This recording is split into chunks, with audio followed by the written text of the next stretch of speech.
옛날 진이 주님의 거룩한 성전에 저희들을 불러 모으사 신령과 진정으로 예배드리오니 홀로 영광 받으시길 간절히 원합니다. 저희 모두에게 행하신 주님의 참다운 은혜와 사랑을 어찌 세치의 짧은 혀로 어찌다 형용할 수 있겠습니다마는 다만 심령의 가난함으로 주님 앞에 순종함으로 설 따름이 옵니다. 자비로우신 아버지 하나님, 지난 한 주간도 저희 심령들은 미미한 물결에도 요동하는 돛담배처럼 심히 요동하며 근심하는 삶을 살았습니다. 저희 영혼을 경외하신 주님께서 늘 함께 계심에도 불구하고 혼자인 것처럼 불안하고 괴로워했습니다. 믿음 없는 저희의 연약함을 용서하여 주시옵소서. 저희들이 언제까지든지 피곤치 않는 생활을 이기게 하시고 주님을 사랑하되 마음을 다하여 사랑하게 하여 주시며 성품을 다하여 마음을 들고 주님의 일을 이루어지게 하여 주시옵소서. 또한 힘을 다하여 순종함으로 주님의 뜻을 이뤄가는 주님의 미쁘신 사람이 되기를 간절히 바랍니다. 전능하신 아버지 하나님, 이 시간에 겨우 예배만 드리고 가는 시간이 되지 않기를 간절히 원합니다. 헌금을 드리고 사신을 드리지 않는 사람이 되지 않기를 원합니다. 봉사는 드려도 몸을 드리지 않는 사람이 되지 않기를 원합니다. 입술은 드려도 중심을 드리지 않는 사람이 되지 않기를 원합니다. 오늘도 저희들이 꿈있는 찬송으로 하늘 보좌를 움직이기를 원합니다. 사심 없는 교제로 성령의 교통하심이 있기를 원합니다. 마음과 영이 하나 되어서 주님 앞에 온전히 드리는 시간이 되게 하여 주시옵소서. 사랑이 많으신 아버지 하나님, 새롭게 되어야만 새해가 벌써 첫 달의 마지막 주를 맞이하고 있습니다. 찬조적 믿음을 갖게 하여 다짐하면서 노래해왔지만 한 달이 다가도록 아직도 제자리에 서성거리고 있습니다. 저희들이 무능함으로 거룩하신 주님의 모욕을 받으실까 두렵사오니 저희들이 믿음과 용기를 주시고 담대한 믿음을 하여 주시옵소서. 오늘도 주님 앞에 수종드는 일꾼들이 있습니다. 그들의 수고를 주님께서 기억하시고 힘을 거두는 축복이 항상 있게 하여 주시옵소서. 이 시간 원치 않은 질고로 고통당하는 성도님을 일일이 격하여 주시사 가정에서 요양 안에서 병원에서 피 묻도록 함물을 흘리시사 속히 다음을 얻도록 역사하여 주시옵소서. 자비로우신 아버지 하나님, 일찍이 뜻밖 섭리가 있어 이 아름다운 산을 피로 값주고 세우신 용산길을 기억하여 주시옵소서. 장관 역사 속에 수많은 교우님들 생업에 따라 직장을 따라 일선 복음 증거에서 학문을 장려하여 취업을 해서 있는 처소마다 결단코 그 수고가 되지 않고 하나님의 놀라운 영광과 오하는 기쁜 소식만 전해지게 하여 주시옵소서. 우리 영혼을 구속하시며 성도들의 힘이 되신 아버지 하나님, 주님 품 안에서 세상을 떠난 고 임종혁 권사님이 모든 수고와 시련을 끝내고 주님의 품 안에서 영원한 안식을 얻게 된 것을 생각하여 위로를 받습니다. 고달픈 나그네 인생의 여정을 접고 주님의 예비하신 본향집에 갔사옵니다. 그동안 간병하여 병석을 지키며 수고한 유족들에게 이루하여 주시옵소서. 어려운 마음을 살펴주시고 쇠잔한 육신도 강건케 하시며 좋은 일을 허락하시소. 남은 장려자를 무사히 마치도록 주님이 함께하여 역사하여 주시옵소서. 이 시간 판에 서신 목사님이 함께 하셔서 선포되는 말씀이 저희들의 메마리 심령에 말씀의 단위로 촉촉해 젖게 하시고 저희들에게 향하신 주님의 자비로우심과 인자하심을 다시금 피부 깊숙이 뼛속 깊숙이 느끼는 귀와 복된 말씀 되게 하여 주시옵소서. 이 모든 말씀을 우리 주여 그러신 구주 예수 그리스도가 감사하며 간절히 기도드려옵나이다. 아멘.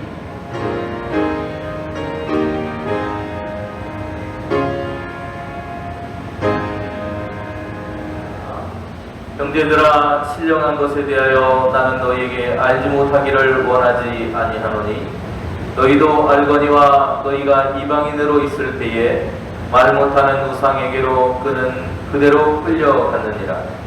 그러므로 내가 너희에게 알리노니 하나님의 영으로 말하는 자는 누구든지 예수를 저주할 자라 하지 아니하고 또 성령으로 아니하고는 누구든지 예수를 주시라 할 수 없느니라. 은사는 여러 가지나 성령은 같고 직분은 여러 가지나 주는 같으며 또 사역은 여러 가지나 모든 것을 모든 사람 가운데서 이루시는 하나님은 같으니 각 사람에게 성령을 나타내심은 유익하게 하려 하심이라. 어떤 사람에게는 성령으로 말미암아 지혜의 말씀을, 어떤 사람에게는 같은 성령을 따라 지식의 말씀을, 다른 사람에게는 같은 성령으로 믿음을, 어떤 사람에게는 한 성령으로 병 고치는 은사를, 어떤 사람에게는 능력 행함을, 어떤 사람에게는 예언함을, 어떤 사람에게는 영들 분별함을, 다른 사람에게는 각종 방언 말함을, 어떤 사람에게는 방언들의 통역함을 주시나니 이 모든 일은 같은 한 성령이 행하사 그의 뜻대로 각 사람에게 나누어 주시는 것이니라. 아멘. 지원절이 시작한 지도 벌써 4번의 그런 시간이 지났고 오늘 4번째 주일, 그 4번째 주일을 맞이하고 있습니다. 지원절을 보내면서 오늘은 서신서 중에서 고린도 전서의 말씀을 중심으로 함께 말씀을 나누면서 우리를 부르시는 하나님, 또 그 부름받은 교회로서의 우리의 모습은 어떤 공동체일까라고 하는 것에 대해서 우리가 함께 말씀을 묵상해 보려고 합니다. 교회라고 하는 것이 어떤 공동체일까라고 하는 것은 우리가 끊임없이 질문하고 또 질문해야 될 문제라고 생각합니다. 그리스도인으로 살아가는 우리가 늘 가져야 할 질문인 것이죠. 우리가 본문을 묵상함을 통해서 교회라는 공동체가 어떤 공동체인가를 바울의 입술을 통해서 우리가 살펴보려고 합니다. 고린도 교회는 사도 바울이 2차 전도 여행을 할 때 마침 그곳에 와 있던 아굴라 또 브리스길라 부부와 함께 심혈을 기울여서 세웠던 교회입니다. 당시의 고린도는 세계화된 그리스의 도시였고 또 아가야 지방의 수도로서 상업과 문화가 발달한 중심 도시였습니다. 그런 만큼 그런 문화들이 발달하다 보면 주변 강대국들의 또 많은 이방 신들이 들어온 곳이 되어서 도덕적으로 부패와 우상을 숭배하는 그런 일들이 극심했던 곳이기도 합니다. 그런 곳에 교회가 세워졌다라고 하는 것은 굉장히 큰 의미를 가지고 있습니다. 그곳에 세운 고린도 교회는 크게 성장을 했고 또 성령의 은사 또한 강하게 나타나는 교회이기도 했습니다. 그러나 이로 인해서 그런 성령의 역사가 나타나다 보니까 갈등의 원인이 되기도 했던 것입니다. 특별히 일부 사람들이 방언의 은사를 강조하고 또 그것만이 중요한 것처럼 이야기하는 사람들이 나타나기 시작을 했습니다. 또 방언에 대한 특별한 지위를 부여해 줄 것을 요구한 일은 엄청난 문제점을 야기하기도 했습니다. 그들은 공동체의 질서는 뒷전이었고 방언의 은사를 남용함으로 인해서 자신을 과시하는 데 오히려 사용했던 모습을 볼 수가 있습니다. 이처럼 은사라고 하는 것은 굉장히 좋은 것입니다. 그럼에도 불구하고 그것을 우리가 함부로 남용하게 됐을 때 그리고 하나님께서 원하시는 곳에 쓰지 않았을 때는 교회가 어려움을 처하는 그런 원인이 되기도 한다는 것을 볼 수 있습니다. 바울은 그 같은 고린도 교회가 성령의 은사는 넘치는 것 같은데 그 은사를 사용함에 있어서는 미숙하다는 것을 발견하고 그 은사가 가지고 있는 교회라고 하는 공동체가 어떤 공동체인가라고 하는 것을 이야기해 주는 것이 오늘 우리 함께 읽은 12장이라고 말할 수 있습니다. 본문 속에서 우리는 교회가 무엇인지를 알 수 있는 힌트를 얻게 되는데 교회라고 하는 것은 하나님의 부름을 받아서 신령한 것을 깨달은 사람 또 깨달아서 나아가는 그런 사람들이 함께 모여서 그리스도의 정신으로 이룬 공동체를 말합니다. 좀 쉽게 말씀드려보면 하나님의 부르심을 받고 하나님의 은혜 받은 사람들이 하나님의 나라를 만들기 위해서 함께 모인 곳, 그곳이 교회라고 하는 것입니다. 여기서 말하고 있는 1절에서 말하고 있는 신령한 것이라고 하는 것에 대해서 우리는 알아야 됩니다. 성령을 받은 사람이라는 표현이기도 하고 성령께서 주신 선물이라는 의미도 이 안에 담겨져 있습니다. 바울은 그 하나님께서 주신 선물, 하나님께서 주신 그 성령을 받은 사람으로서 오늘 우리가 바르게 그것을 이해하고 알아야 된다는 이야기를 하고 있는 것입니다. 어쩌면 이것은 우리가 가지고 있는 신앙의 정체성에 대한 이야기를 하는 것입니다. 이방인과 같이 하나님을 알지 못하고 우상에 끌려 살아왔던, 우상이 이끄는 대로 끌려다니며 살아왔던 그런 오늘 우리의 존재가 이제는 하나님의 영, 성령을 받고 새로운 사람이 되어서 이제 우상이 이끄는 대로 살아가는 존재가 아니라 하나님의 영이 이끌어가는 삶을 살아가고 있다라고 하는 것입니다. 우리의 삶을 이끌어가는 주체가 바뀐 그런 사람들, 그들을 그리스도인이라고 부르고 있고 그 그리스도인들이 모인 공동체를 교회라고 부르고 있는 것입니다. 이처럼 하나님의 영에 이끌려서 예수를 주라고 고백한 그 사람들의 공동체, 그것이 교회라고 오늘 2절과 3절은 이야기하고 있습니다. 하나님께 부름받은 사람들이 함께 모여서 봉사하는 곳, 그것이 교회이기도 합니다. 교회는 봉사의 사역을 수행하는 곳이기도 합니다. 교회가 해야 할 일은 고아와 과부와 나그네와 어렵고 소외된 사람들을 위해서 봉사하는 일입니다.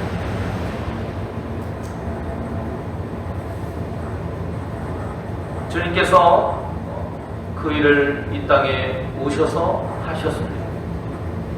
그리고 주님을 믿는 신앙의 길을 걷는 오늘 우리도 그 길을 함께 걸어가는 사람들입니다. 그래서 우리는 주님을 머리로 삼은 몸된 공동체라고 말할 수 있습니다. 그런데 때로 우리가 교회에서 봉사라고 하면 그 범주를 교회로 한정을 짓는 경우가 많습니다.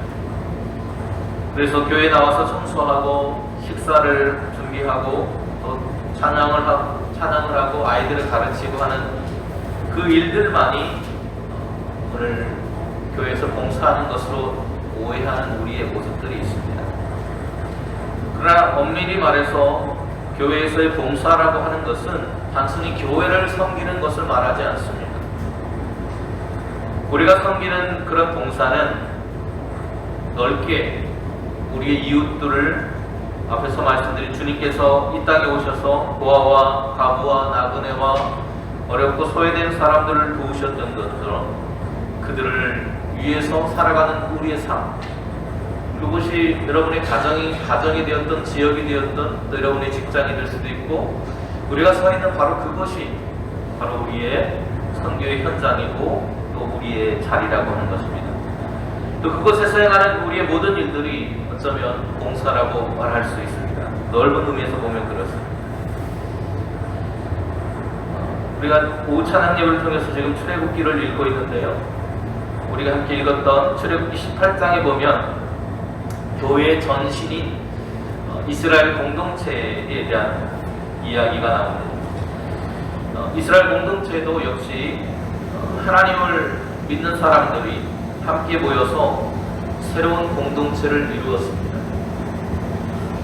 야훼 신앙을 가진 사람들이죠. 그래서 그 사람들이 공동체를 이루면서 하나님의 주신 시내산에서 주신 율법과 규례와 법칙들을 따라서 함께 살아가고 있었습니다. 그런데 사람들이 하나님 주신 그 말씀에 대해서 잘 모르기 때문에 누구에게 찾아왔냐면 문제만 생기면 모세에게 찾아오게 됩니다. 대략 200만 이상이라고 학자들이 추정을 하는데요. 그 많은 사람들이 매일같이 모세를 찾아온다고 한번 생각해 보세요. 모세가 쉴 시간이 있었을까요? 아마 화장실 갈 시간도 없었을 것 같습니다. 그렇죠? 그 정도로 너무나도 힘겨운 모습을 그의 장인인 이도르가 보게 됩니다. 그리고 백성을 재판하고 그들의 문제를 해결해주는 그 모습을 보면서 그것은 공동체나 모세 자신에게 도움이 되지 않는다는 조언을 합니다. 그리고 모세 당신이 가지고 있는 그 권한들을 사람을 세워서 나누어 줘야 된다 이야기합니다. 그것이 우리가 말하고 있는 직분이라고 하는 것으로 생각할 수 있습니다. 거기에 보면 천부장도 나오고 백부장, 50부장, 10부장 이렇게 나오는데요. 교회에서도 마찬가지죠. 장로님들이 계시고 또 우리 권사님들, 또 집사님들 이렇게 성도들로 나누어서 있습니다. 그래서 어떤 서열을 말하는 게 아니고 교회에서 우리가 가지고 있는 어떤 직분의 차이, 우리가 맡아야 될 일들의 차이를 말하는 것입니다. 그래서 그 일들을 나누는 사람들을 세워서 그들로 하여금 모세를 도와서 하나님의 공동체 이스라엘 백성들을 섬기도록 하는 일을 하게 하는 장면이 나옵니다. 나라로 친다면 권력이 분산되는 거죠. 모세가 가지고 있던 모든 일들을 행하던 홀로 담당하던 것들을 나누어 짊어짐으로 인해서 조금 더 하나님의 일을 효과적으로 또 함께 해나갈 수 있는 그런 자리가 마련된 장면입니다. 모세에게 집중됐던 과중한 일이 이제는 함께 일하는 사람들, 동역자들을 통해서 하나님 나라 공동체를 더욱더 건강하게 만들어가는 사건으로 굉장히 중요한 그런 구약의 이야기라고 우리는 말할 수 있습니다. 마가복음에도 보면 동일한 이야기가 나오고 있습니다. 예수님께서 수많은 병자들을 고쳤습니다. 마가복음 3장에 보면 예수님께서 이 땅에 오셔서 유대와 예루살렘과 이두메와 또 요단강 건너편과 두루와 시돈 근처에서 수많은 무리들에게 큰 일을 하셨다라고 말합니다. 병도 고치고 복음도 전하고 또 그들에게 먹을 것을 나눠주기도 그대로 그랬죠. 아픔을 함께하며 눈물을 흘려주기도 하셨습니다.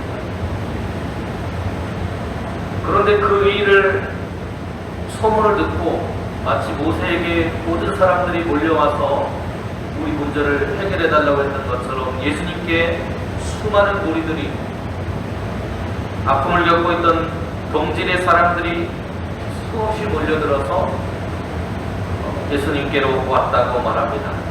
그래서 마가복음 3장 9절에 보면 이렇게 표현하고 있어요.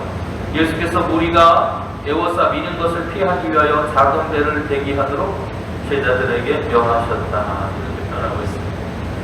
얼마나 많은 사람들이 몰려왔는지 지상에 있으면 도저히 그 사람들을 견딜 수 없어서 배를 타고 조금 띄워서 바다에 잠깐 쉬는 그런 시간을 가지셨다는 겁니다. 이런 모습들로 사람들이 예수님께 찾아왔고 또 그들을 고쳐주셨고 고생하며 눈물 짓는 그들의 삶을 어루만져 주셨습니다. 하지만 그들이 수없이 몰려와서 예수님을 만지고 예수님께서 능력이 나가고 하는 그 과정 속에 너무나도 기진맥진한 예수님을 우리는 발견하게 됩니다.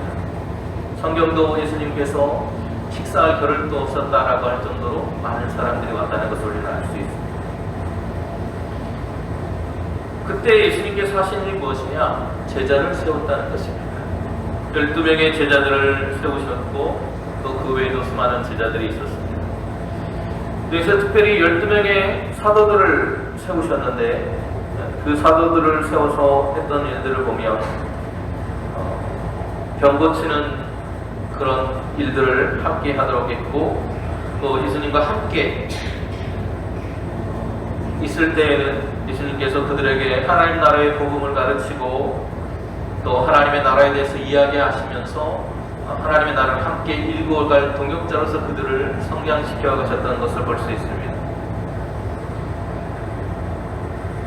또 그들이 밖으로 나갈 때는 예수님을 떠나서 마을이나 이런 지역으로 나갈 때는 전도하도록 그들을 가르쳤습니다. 그리고 그들이 귀신을 쫓는 능력을 얻을 수 있도록 해주셨습니다. 자기에게 있던 모든 능력, 권한 이런 것들을 제자들에게 나누어줌으로 인해서 하나님 나라의 동역자로 그들을 세워가는 모습을 볼 수 있습니다. 출애굽기의 모세가 그 예수님의 모형이었다면 이제는 실제로 나타나신 예수님께서 마가복음에서 예수님과 함께 제자들이 하나님의 나라를 이루어가는 모습을 보게 되는 것입니다. 자신만이 모든 재능과 권력이 있기를 바란 것이 아니라 모세와 예수님은 그것을 함께 나누고 함께하는 공동체가 되기를 바라시는 모습으로 교회가 성장해가는 모습을 볼 수 있습니다. 이러한 마음의 정신이 공동체의 삶으로 드러난 이야기가 오늘 본문의 고린도전서라고 볼 수 있습니다. 그들은 교회로 부름을 받았고 한 성령을 통해서 한 마음으로 각자의 역할을 하게 된 것입니다. 그들이 했던 일을 누가복음은 이렇게 기록하는데 마침 그때 예수께서 질병과 고통과 및 앞귀 들린 자들을 많이 고치심에 또 많은 맹인을 보게 하셨지라. 예수께서 대답하여 이르시되 너희가 가서 보고 들은 것을 요한에게 알리되 맹인이 보며 못 걷는 사람이 걸으며 나병 환자가 깨끗함을 받으며 귀먹은 사람이 들으며 죽은 자가 살아나며 가난한 자에게 복음이 전파된다라고 말씀하십니다. 이외에도 오병이와 질병이와 같은 가난한 사람들과 함께 음식을 나누었던 이야기들이 나오고요. 또 교회의 모든 직무는 예수 그리스도의 섬김을 계승해서 수행하는 일들로 나타나고 있습니다. 그리고 그 봉사의 뿌리에는 사랑이 담겨져 있습니다. 제자들의 발을 찢기신 것처럼 모든 성도들의 섬김의 직책을 받아서 서로가 서로를 봉사함으로 그리스도의 교회가 든든히 세워져 가게 하셨습니다. 오늘 본문에 바울이 말한 것처럼 우리는 그 교회를 섬기기 위해서 부름받았다는 사실, 하나님의 일에 또 예수 그리스도의 사역에 동참하는 동역자로서 우리가 부름받았다는 사실을 기억하고 교회는 바로 그러한 동역자로서 하나님과 이웃을 섬기는 공동체라는 사실을 기억해야 합니다. 교회는 하나님과 이웃을 섬기는 공동체입니다. 그런데 하나님이나 이웃을 아무렇게나 섬기는 것이 아닙니다. 누군가를 섬기기 위해서는 우리 안에 있어야 하는 것들이 있습니다. 그것을 바울은 1절에서 신령한 것이라고 표현하고 있습니다. 하나님으로부터 주어진 성령, 하나님의 영이 우리 안에 있어야 우리는 비로소 진정한 섬김을 할 수 있는 것입니다. 그것을 다른 말로 하면 은사라고 표현을 하기도 합니다. 오늘 본문에는 은사에 대해서 여러 가지들을 이야기해주고 있습니다. 어떤 사람은 지혜의 말씀, 어떤 사람은 지식의 말씀, 또 성령으로 믿음, 또 어떤 사람에게는 병 고치는 은사, 능력을 행하는 것, 또 예언하는 것, 영을 분별하는 것, 방언하는 것, 수많은 그것을 또 통변하는 것까지, 통역하는 것까지 여러 가지 그런 은사가 우리에게 있다고 말합니다. 은혜와 은사를 받은 사람들이 일할 수 있는 그곳이 바로 교회입니다. 출애굽기 18장에는 기도로의 조언을 통해서 모세가 자신의 옆에서 함께 일할 사람들을 세우는데 그 조건을 이렇게 말합니다. 능력 있는 사람이라고 말합니다. 여러분, 능력 있는 사람이 있습니까? 능력 있는 사람이란 어떤 사람이냐면 뭔가를 대단한 것을 가진 사람을 말하는 것이 아닙니다.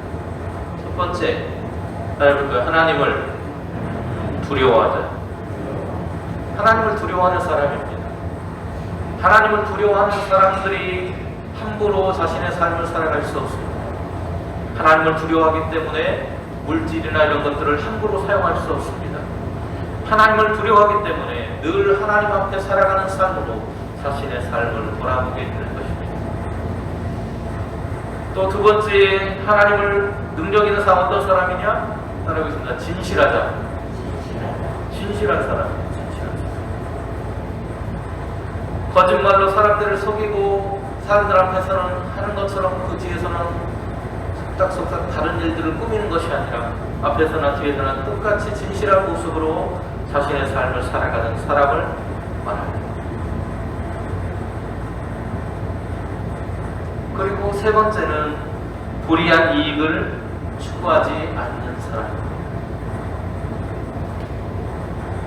신실한 사람들의 시시비비를 가려야 되는데, 천부장, 백부장, 50부장, 10부장은요 시시비비를 가려주는 사람입니다. 그런데 만일 사사로운 이익, 진실하지 못하고 사사로운 이익을 취하기를 좋아해서 어떤 사익과 편견이 생겨난다면 사람들을 제대로 판단해 줄 수 없게 되는 것입니다. 그래서 공직자들에게 뇌물이나 이런 걸 받지 못하도록 하는 이유가 무엇입니까? 공정성 때문에. 오늘 우리의 모습이 하나님 앞에서 그런 모습으로 서 있다라고 하는 것입니다. 하나님의 가치와 판단 기준으로 사람을 공정하게 대할 수 있는 사람들이 선발되었다는 것입니다. 여러분, 그런데 그런 마음은 어디로부터 옵니까?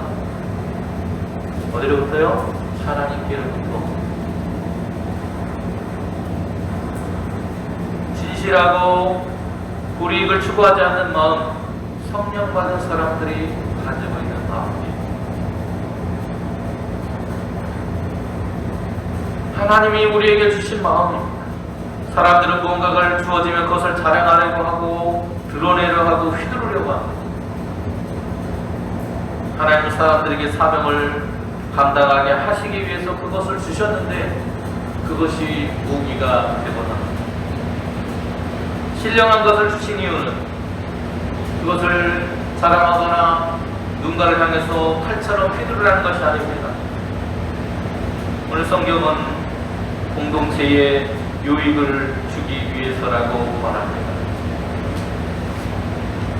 신령한 것을 주신 이유는 자신의 몸된 교회를 세우고 사람들이 힘을 합해서 함께 일하게 하시기 위함이라는. 그래서 어떤 은사든 어떤 직분이든 소중하지 않은 것이 없는 겁니다.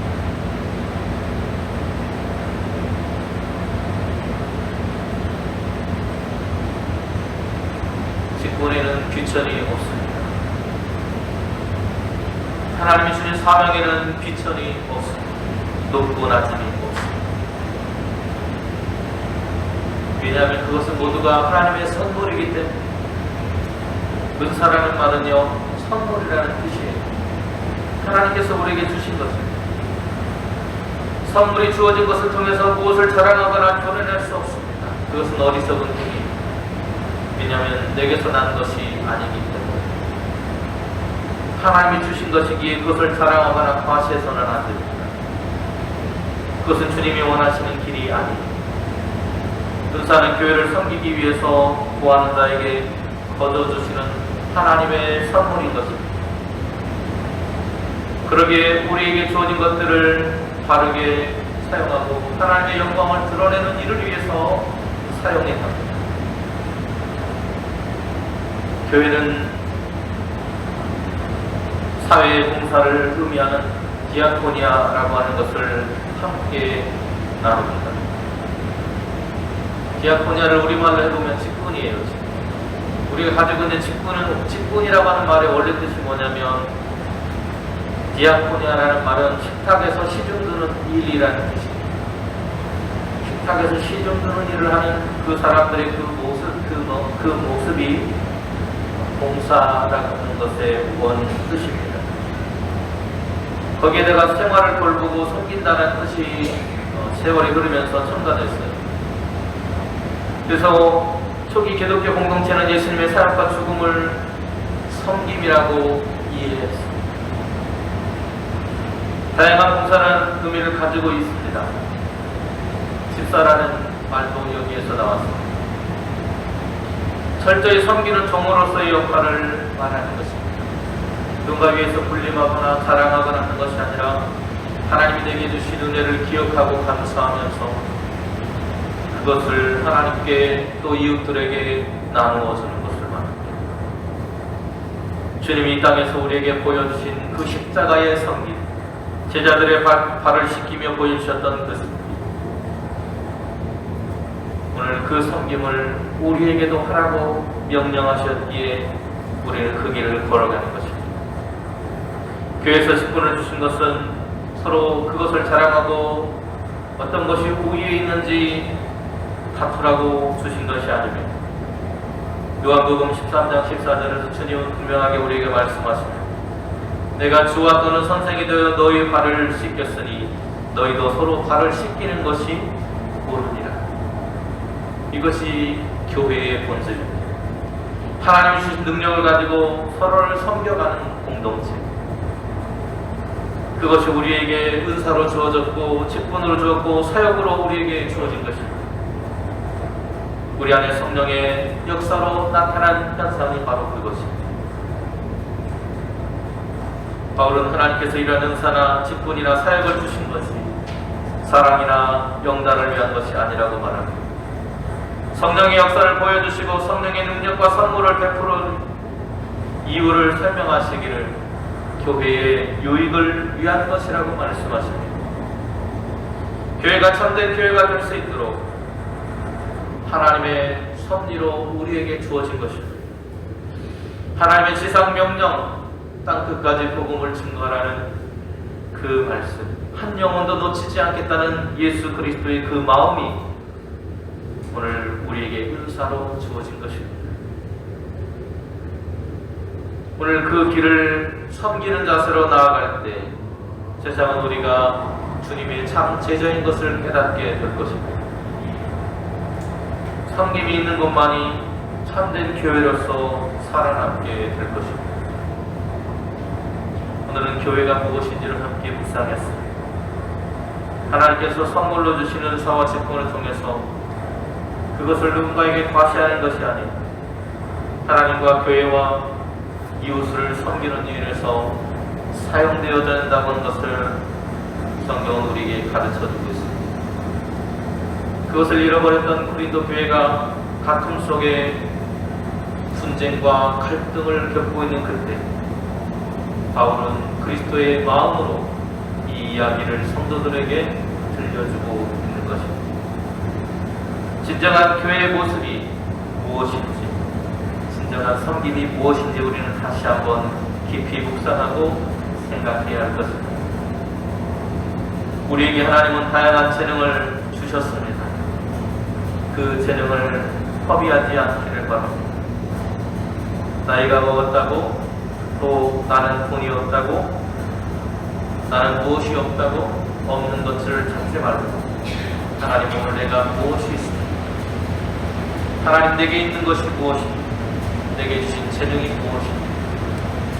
그것으로 내가 섬기게 하여 주옵소서. 기도할 수 있는 그 마음, 그 심령을 회복할 수 있기를 바랍니다. 주님은 오늘도 이렇게 우리에게 당부하십니다. 이 모든 일은 같은 한 성령이 행하사 그의 뜻대로 각 사람에게 나누어 주시는 것입니다. 기도하겠습니다. 그대로 오신 하나님, 성령을 통해 우리에게 하나님께서는 다양한 은사와 재능과 능력을 주셨습니다. 그럼에도 불구하고 우리는 그것을 다투고 분쟁하고 높아지려는 데 사용하고 있었습니다. 하나님, 이러한 우리의 모습 때문에 교회는 세상으로부터 지탄받고 손가락질 받고 있습니다. 다시 한번 우리의 마음, 우리의 삶을 돌아보고 하나님께서 우리에게 주신 은사와 성령의 의미를 깨닫고 우리를 구원하신 하나님의 의미가 무엇인지 다시 한번 돌아보며 하나님을 온전히 섬길 수 있는 부름받은 자로서의 삶을 살아가도록 인도하여 주시옵소서. 그래서 다시 한번 우리 용산교회가 이 지역사회에 하나님의 영광을 드러내고 또 한국교회가 다시 한번 일어서서 부흥하는 역사가 나타날 수 있도록 은총으로 함께하여 주옵소서. 예수님의 이름으로 기도드립니다. 아멘. 312장이 되겠습니다.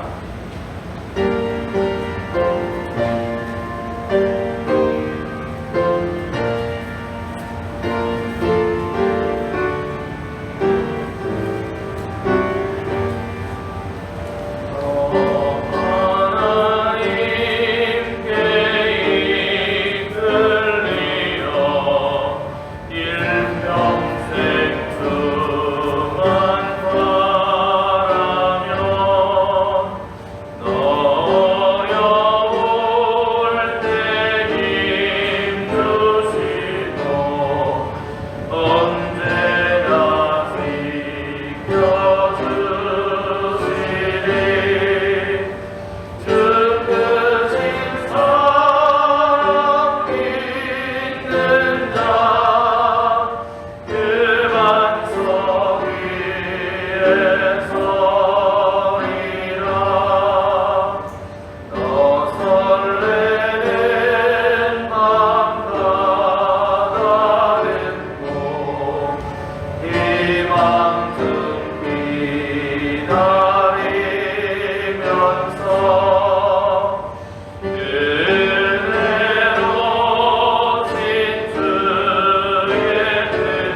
하나님, 크신 은혜와 사랑을 통해 우리에게 베풀어 주신 그 은혜와 사랑을 무엇으로도 다 갚을 수 없고 헤아릴 수 없지만 하나님의 은혜를 기억하고 돌아보며 감사한 마음을 담아 우리의 정성을 다해 하나님 앞에 예물을 드립니다.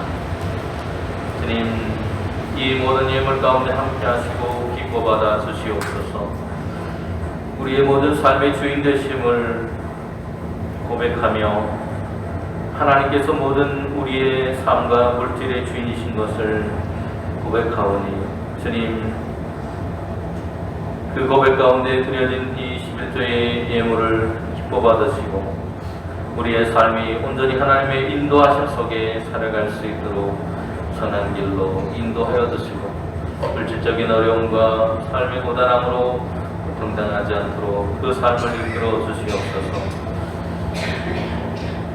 소설한 사랑하는 딸을 하나님께서 지켜주시고 회복하는 모든 과정 속에 있사오니 회복되고 있는 그 모든 살결들이 주님 이전보다 더 깨끗하게 나을 수 있도록 도와주시고 시술한 그 허리가 다시 덧나지 않고 강건하게 회복될 수 있도록 능력의 능력으로 도와주시고 주님 그 자리가 통증으로 인해서 고통당하지 않도록 또 염증이 생겨나지 않도록 하나님께서 붙잡아 주시옵소서.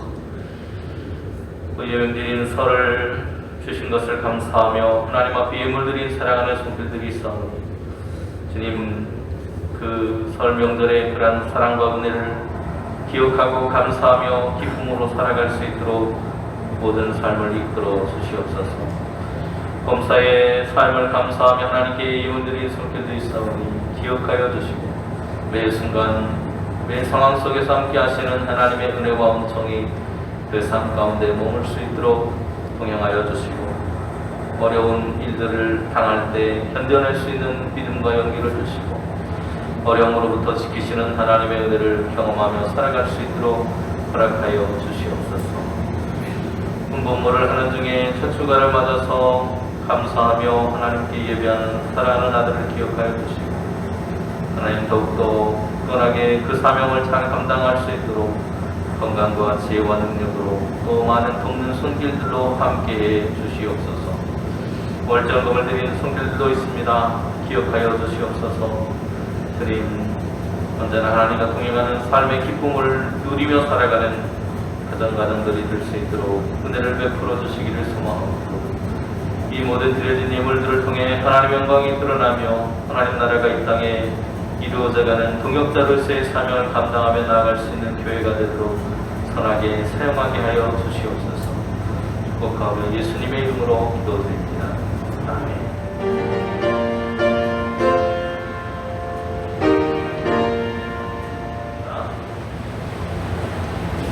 한 주도 건강하십시오. 은혜 가운데 살아가십시오. 하나님의 부르심에 응답하며 살아갑시다. 하나님이 부르실 때 이해하고 응답할 수 있는, 제가 여기 있습니다 응답할 수 있는 저와 여러분이 되실 수 있기를 간절히 소망하고 그런 우리를 크게 사용하시는 하나님의 역사가 우리 영상교회를 통해 나타날 수 있기를 간절히 소망합니다. 이제는 우리의 생명의 구주가 되시는 예수 그리스도의 은혜와 하나님 아버지의 크고 놀라우신 사랑하심과 성령께서 도우시고 인도하시며 교통하시는 귀하시는 성이 이제는 우리를 부르시는 하나님의 부르심에 응답하기로 다짐하고 결단한 용산교회 모든 성도님들의 머리 위에와 그 가정 위에와 자녀들 위에 그리고 하시는 모든 사업과 일터 위에 직장 위에 학교 위에 그리고 이 나라 이 민족 위에 이제부터 영원토록 함께 하시기만을 간절히 축원하옵나이다. 아멘.